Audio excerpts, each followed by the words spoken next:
Assalamualaikum warahmatullahi wabarakatuh. Halo teman-teman semuanya, kembali lagi bersama kami.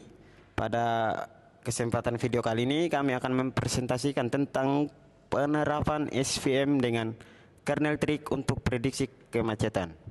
Namun sebelumnya kami akan memperkenalkan diri dengan saya Hendrion Umbula Kinuga, NBI 1462400037. Dan berikutnya dengan saya Azhar Gamalul Tegalung dengan NBI 1462400142.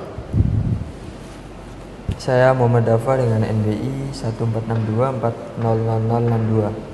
Dan saya Nita Ramawati dengan NBI 1462200205. Untuk pendahuluannya, latar belakangnya, kemacetan lalu lintas merupakan salah satu permasalahan utama di kota besar, apalagi di Surabaya, yang berdampak pada efisiensi transportasi, konsumsi bahan bakar, serta kualitas lingkungan. Dengan meningkatnya kendaraan dan aktivitas mobilitas masyarakat, diperlukan sistem yang mampu memprediksi kondisi lalu lintas secara akurat. Untuk data lalu lintas ini memiliki karakteristik kompleks, berdimensi tinggi, dan seringkali bersifat non-linear. Oleh karena itu, metode machine learning ini mampu menangani kompleksitas tersebut saat dibutuhkan. Salah satu metode yang banyak digunakan adalah Support Vector Machine atau SVM. SVM ini memiliki keunggulan dalam menangani data berdimensi tinggi, serta mampu melakukan klasifikasi dengan baik melalui konsep kernel trik, yaitu teknik yang memungkinkan pemetaan data ke ruangan berdimensi lebih tinggi tanpa perhitungan eksplisit. Dalam penelitian ini digunakan dataset Performance Measurement System atau PEMS untuk membangun model prediksi kemacetan lalu lintas menggunakan SVM dengan berbagai jenis kernel, yaitu linear, radial, basis fungsi atau RBF, dan polinomial. Untuk tujuannya adalah untuk menerapkan algoritma SVM prediksi kemacetan lalu lintas, membandingkan performa berbagai kernel pada SVM, menganalisis keunggulan dan keterbatasan SVM secara eksperimen. Di sini saya akan menjelaskan tentang dasar teori. Support Vector Machine atau SVM adalah algoritma supervised learning yang digunakan untuk klasifikasi dan rekursi. SVM bekerja dengan mencari hyperlink optimal yang memisahkan data antar kelas dengan margin maksimum. Di sini untuk keunggulannya dibagi menjadi 3, yaitu menangani data berdimensi tinggi, dan yang kedua memiliki generalisasi yang baik, dan yang ketiga tahan terhadap overfitting pada kondisi tertentu.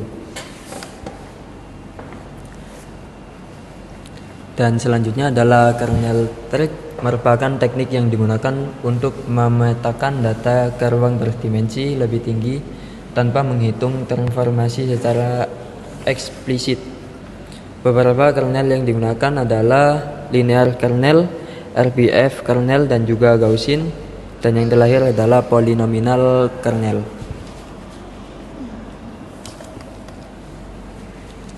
Dan yang ketiga adalah prinsipal komponen analisis atau PCA. PCA adalah teknik reduksi dimensi yang digunakan untuk mengurangi jumlah fitur, menghilangkan noise, dan meningkatkan performa model. Untuk bagian metodologi dataset yang digunakan adalah Performance Measurement System atau PEMS yang disediakan oleh California Department of Transportation melalui platform Kaggle.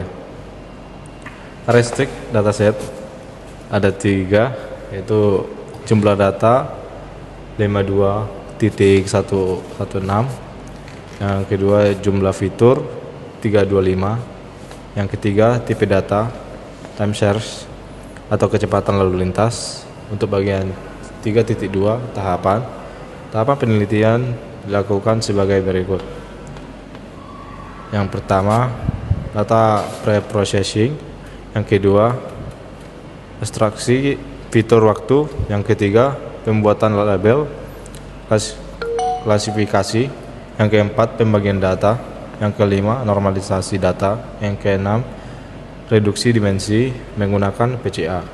Yang ketujuh, pelatihan modul SPM. Yang ke-8, evaluasi modul.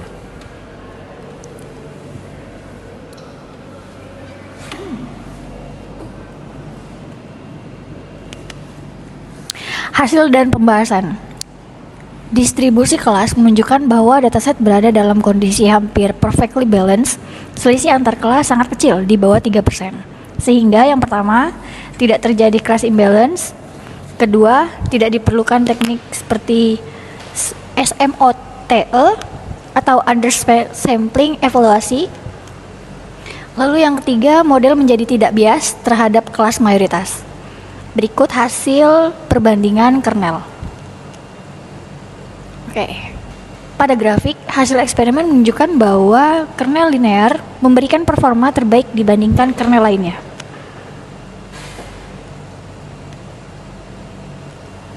Untuk analisis mendalamnya, yang pertama kernel linear memberikan akurasi tinggi sekitar 98,45%, waktu pelatihan paling cepat, dan menunjukkan bahwa data dapat dipisahkan secara linear setelah pre-processing.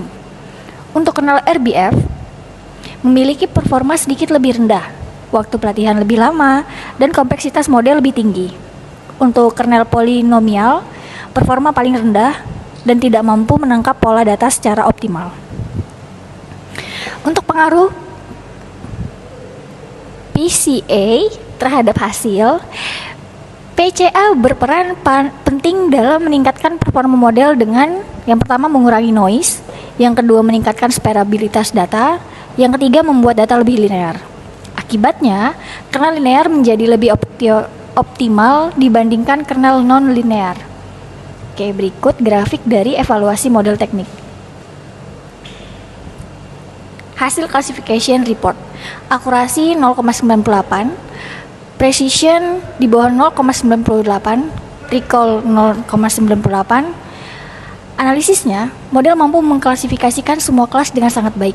Tidak terdapat perbedaan signifikan antar kelas yang menunjukkan kestabilan model. Keunggulan SVM, yang pertama akurasinya tinggi pada data berdimensi besar, yang kedua mampu menangani data kompleks, yang ketiga fleksibel dengan berbagai kernel.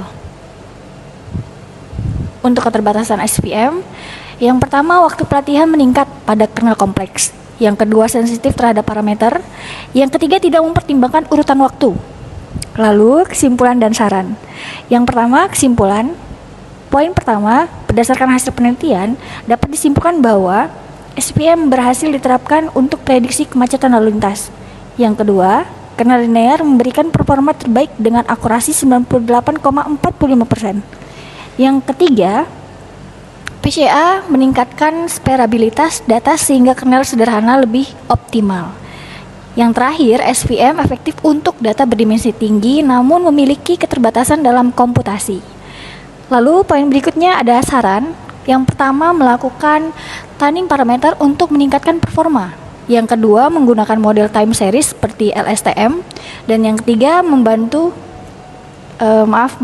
menambahkan fitur eksternal seperti cuaca. Berikut adalah lampirannya implementasi Colab yang dimulai dari import library seperti biasa. Lalu ada load dataset yang bisa kita lihat di sini, jumlah datanya ada 52.116 dengan fitur 326. Lalu step ketiganya ada handle machine value. Yang keempat create label. Oke, pada target ini ada 3, 0, 1, dan 2. Kita bisa lihat distribusi kelas menunjukkan bahwa dataset berada dalam kondisi hampir perfectly balanced.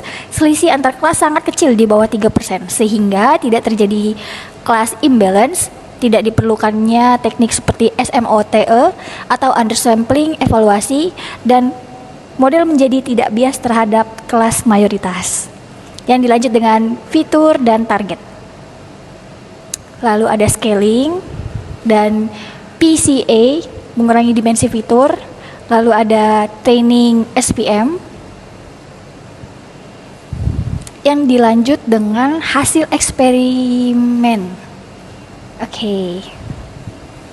Lalu di sini ada perbandingan kernel SVM yang sudah ditampilkan pada laporan sebelumnya. Oke, yang step 12 evaluasi model. Dan ini adalah confusion matrix. Dan ini hasil prediknya.